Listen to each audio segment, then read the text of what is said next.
Hola mis amigos, Dios los bendiga a ustedes, mucho, mucho, pero mucho de verdad.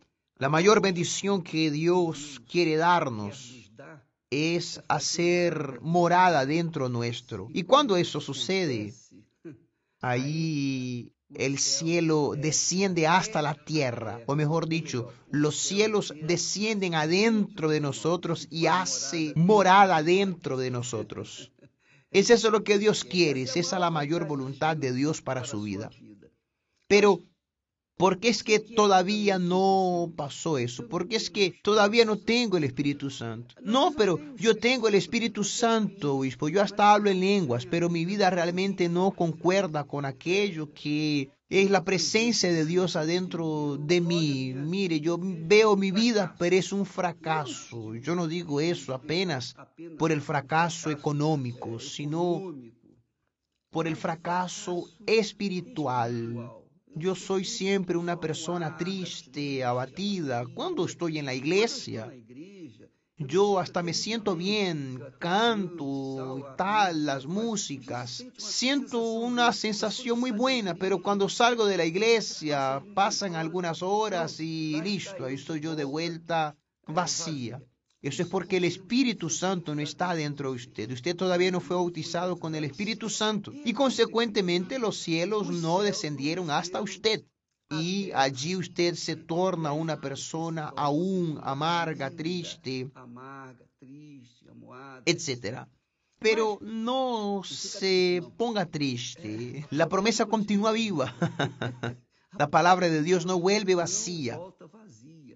A partir del momento en el que usted tiene sed de recibir el Espíritu Santo, no es solo ganas. Una cosa es usted tener ganas. Yo tengo ganas de esto, tengo ganas de aquello. Otra cosa es usted tener sed, hambre del Espíritu Santo. Y alguien preguntó, obispo, ¿cómo yo hago para tener sed? Preste atención. La sed espiritual, la sed que Dios se refiere allí cuando Jesús dice, quien tiene sed, venga a mí. Aquella sed es aquella gana desesperadora, aquel deseo inmenso que está por encima de todo lo que existe en este mundo. Esa es la sed. Yo quiero el Espíritu Santo por encima de todas las cosas. No es solo decir, yo quiero. Usted tiene que verdaderamente querer. Usted tiene que entregarse. Oh, mi Dios, yo hago cualquier cosa, yo pago cualquier precio, yo hago cualquier sacrificio, yo hago cualquier cosa, pero yo quiero tener tu espíritu. Eso es sed. Y cuando la persona está envuelta, vestida de ese deseo fuerte por encima de todas las cosas, allí Él viene. Él viene de forma natural, porque Él tiene también el deseo de venir a habitar adentro suyo, pero Él solamente puede hacerlo con su debido permiso. Si usted no permite, Él no puede venir. Pero yo quiero, yo permito que Él venga, pero no es permitir solamente en el querer, no.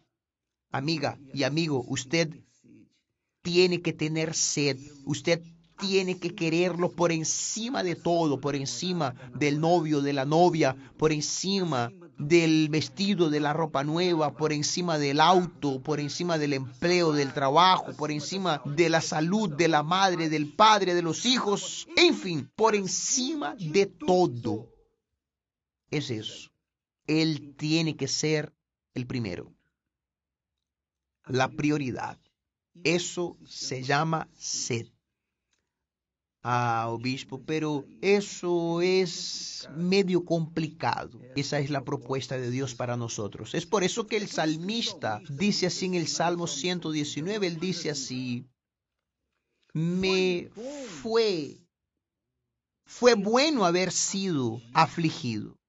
Fue bueno haber sido afligido para que aprenda tus estatutos, tu palabra, tu voluntad. Entonces, Cuando la persona, ella quiere y no quiere y queda en aquel llueve y no moja, medio barro, medio ladrillo, entonces eso no deja que la persona pase por la profundidad de las aguas, por el valle de la sombra de muerte, por el desierto. Ella es llevada a una situación en que la persona intenta sofocarse, es llevada al fondo, en la profundidad del pozo.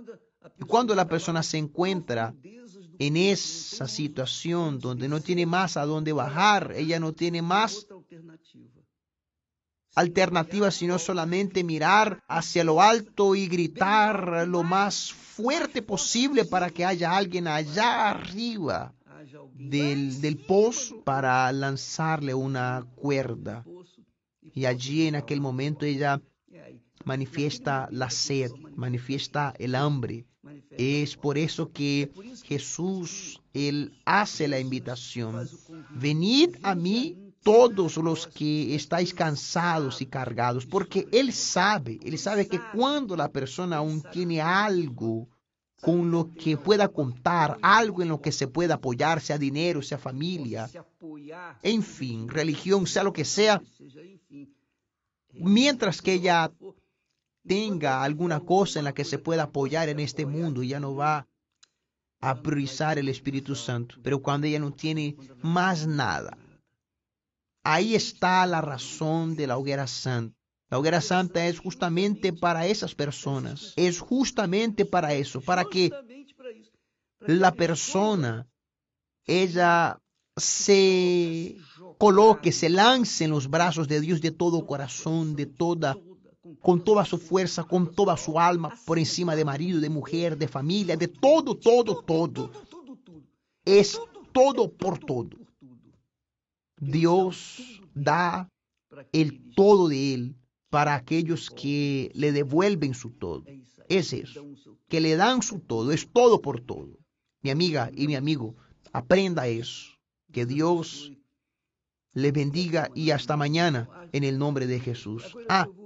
Ahora más tarde yo voy a postear un testimonio. Yo quisiera que usted ponga mucha atención porque ese testimonio es uno de los más bellos que ya escuché.